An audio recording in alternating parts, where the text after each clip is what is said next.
Hey, good morning everyone. Today we are learning 2-3 standard form.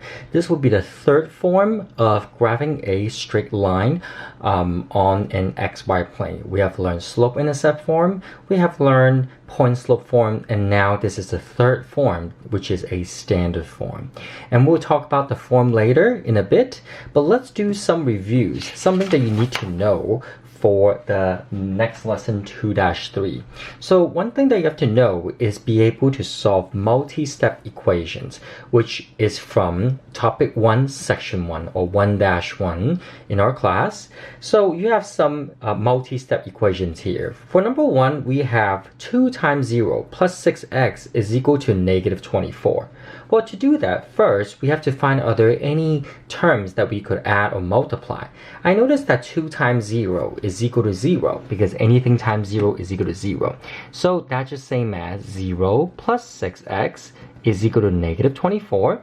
Now, since 0 plus 6x, when you have 6x plus nothing, it's just same as the same thing. So you could disregard the 0 and just write 6x is equal to negative 24. Well, to isolate the x, you divide both sides by 6. So the 6 and the 6, they cancel. And then you're left with x equals negative 24 divided by 6 is same as negative 4. So that means the answer to this equation is going to be x equals negative 4. And you could always check it using a Desmos calculator or just use a calculator to find out what's negative 24 divided by 6. Well, next example is very similar. If you have negative 2y plus 7 times 0 is equal to 12, you first have to find are there any terms that I could multiply or add together. Well, in this case, I see that positive 7 times 0 is just same as 0. So you're going to write negative 2y plus 0 is equal to 12. And then from here, negative 2y plus nothing, it's the same thing, which is negative 2y is equal to 12. So negative 2 times what number is equal to 12? So to find out what is that, you divide both sides by negative 2. And the negative 2 and negative 2 cancel. So you get y is equal to 12 divided by negative 2, which will give you negative 6. Again, you could use Desmos calculator to perform that division. Just type in 12 divided by negative 2 and you'll get negative 6. This is the skills that we have to learn for the next lesson. And now we're moving on to 2-3 standard form. Well, in 2-3 standard form, you're going to learn the third form of graphing a straight line on an xy plane. Well, in a standard form, the form is always ax plus by is equal to c. You notice that in every form, there's always an x, there's always an y as your independent and dependent variable. Well, in this standard form, your capital A, capital B, and capital C's are always integers. That means they're positive whole numbers or negative whole numbers. Some examples that you could see here is if you notice, these are all the standard forms because it only contains positive whole numbers and negative numbers, right? So positive, negative, positive, negative, positive, positive, positive, negative, positive. So it's always positive or negative whole number. Well, in our non-examples, you see that these are not the standard form because in this equation we have 1/2, which is not a whole number, and in this equation we got 0.6, which is not a whole number, and in this equation again we have 1/2, which is not a whole number. So these three red examples are not standard form, and these three blue examples are your standard forms. So to find out how to graph a standard form, how do you generate a line through a standard form, we first have to take a look at the x and y intercept. In a graph, doesn't matter what kind of line you draw, you always pass the x-axis or y-axis, except vertical or horizontal line. Any line that's slanted, that has a positive slope or negative slope, and in this case is a negative slope, the line always pass through the y-axis, and the intersection we call it the y-intercept. Well, this happens when the x value is equal to 0, okay? And on the other hand, for the x-axis, the intersection of the line and the x-axis, we call it the x-intercept, and that occurs when y equals 0. Look at that, because if I were to, write the order pair of this line, right? Well, isn't that just same as 4, 0, look at, isn't the y value 0, right? And then likewise, if I were to write the order pair for this point, isn't this order pair 0, 2? Look at that, isn't your x value 0? So your y-intercept always occurs when x is equal to 0, and that's 0. And same thing for the x-intercept, it occurs when y equal to 0. And look at that number, your y, it is 0 in this case. So our strategy is that if we could find where the line crosses the x-axis and y-axis, we could just plot these 2 points and connect them to make a straight line. And that will be very, very convenient in the future if we were to just graph a straight line when we're given a standard form. So let's take a look at a couple examples. Well, in example 1, we have the standard form, negative 2x plus 3y is equal to 12. Well, to graph that, remember our strategy is to find where is this line crosses the x-axis and crosses the y-axis. And then from there, we could plot the 2 points on both axes and then connect them to make a line. So to do that, we first have to find something called the x-intercept. And we're going to use int as a short way to indicate the word x-intercept. Well, to do that, remember, you have to let the y equal 0. So first we write the equation like this, and then you replace the y with 0. So I'm going to use a different color of pen so that you know the difference between the first line of the equation and the second line of the equation. So, and then from here, it's just like the review that we just did. You just have to solve for x to see where is the line crosses the x-axis. And that answer will tell you where is the line crosses the x-axis. So let's solve this equation. So 3 times 0 is just 0. So 2x plus 0 is equal to 12.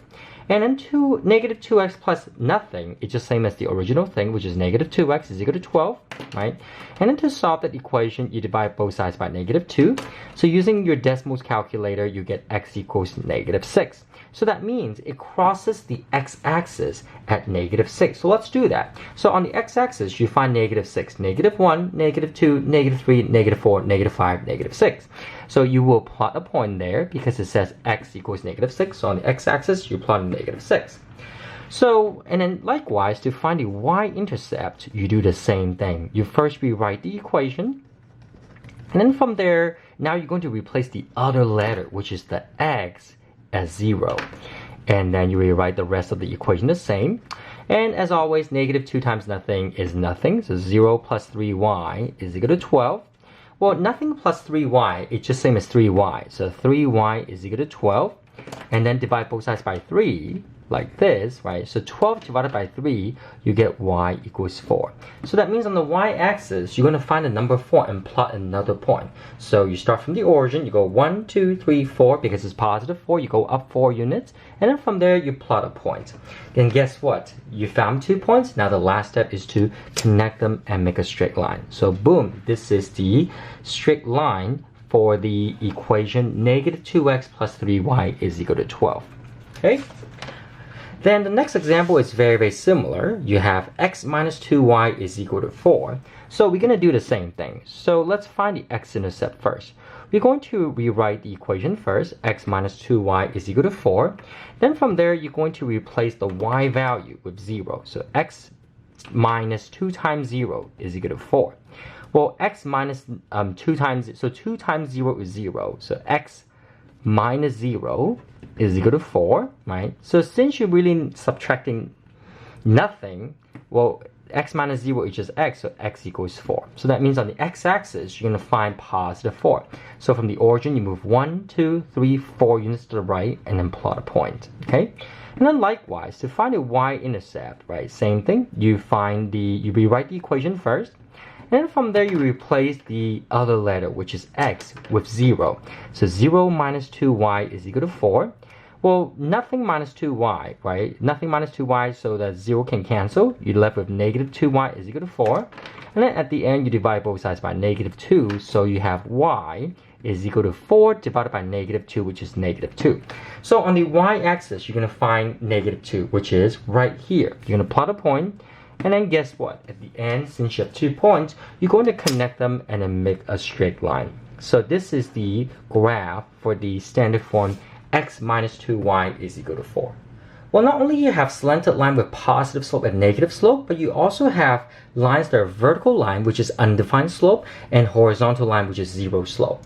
Well, here's the shortcuts for you. For vertical line, the equation is always x equals to a number. And for horizontal line, the equation is always y equals to a number.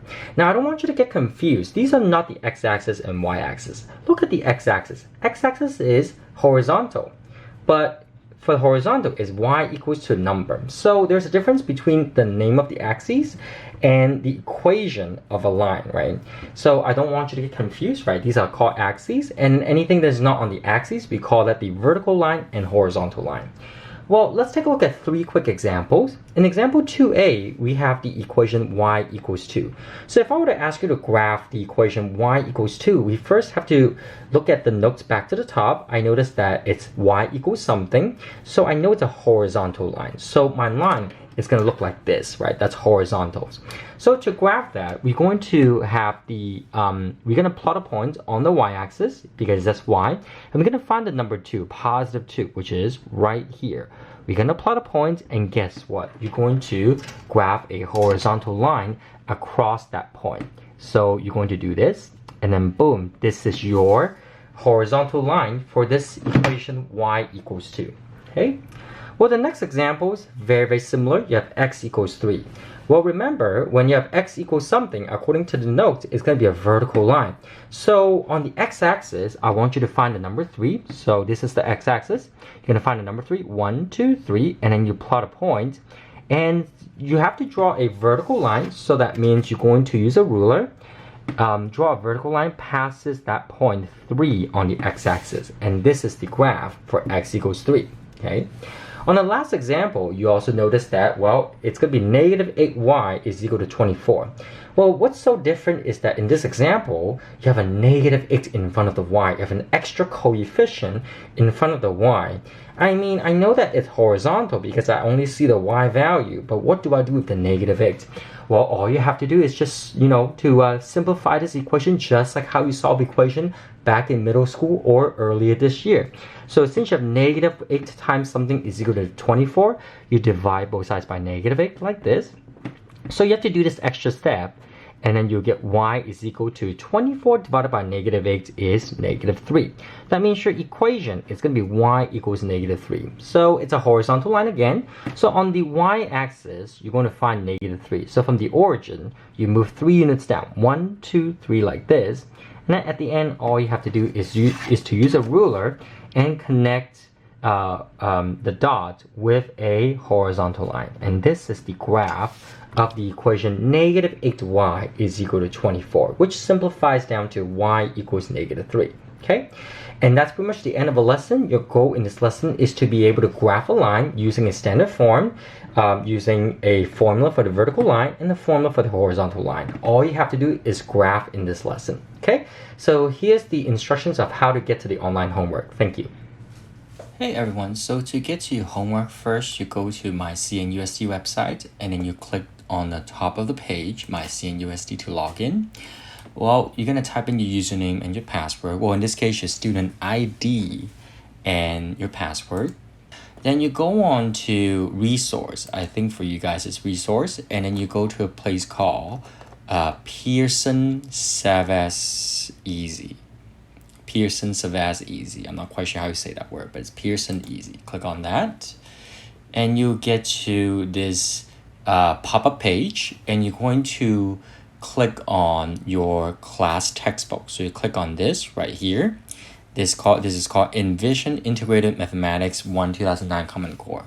You click on that, a new window pop up again, and you see 3 different colors. The green color is your online textbooks. I teach from this textbooks. So if you don't have a copy, an actual copy, you could always go to here and click on the appropriate sections that we're teaching.